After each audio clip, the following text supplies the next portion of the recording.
英智特工出動，英智特工出動。今次我哋一共有4個部首走甩咗啊！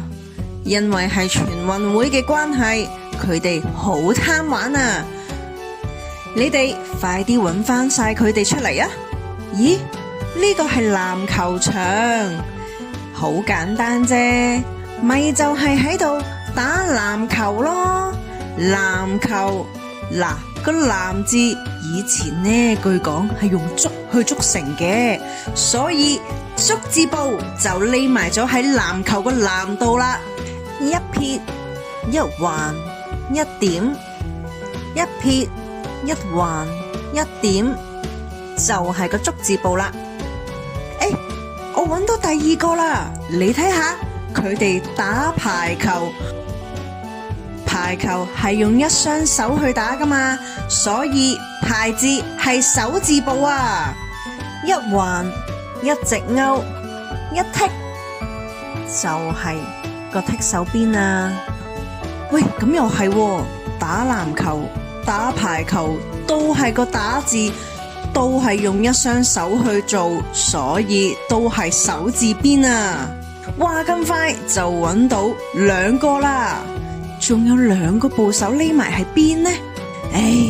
運動嘅嘢用得對手，又點會少咗對腳啊？你睇下嗰邊踢足球，足字部咯，我哋之前學過噶嘛，個踢字同個足字都係足字部啊。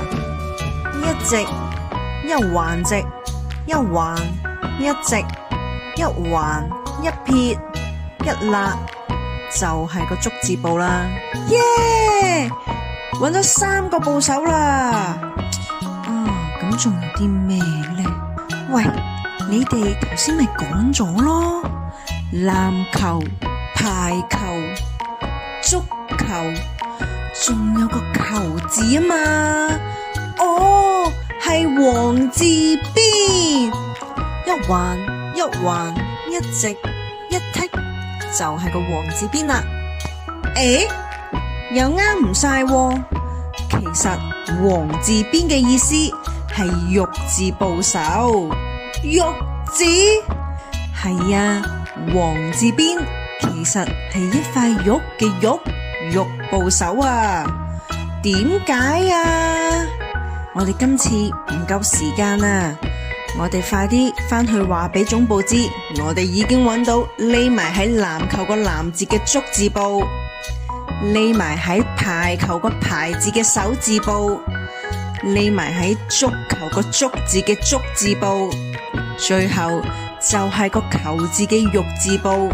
至於點解王字係等於玉字部，我哋下次再講啦。好啦好啦。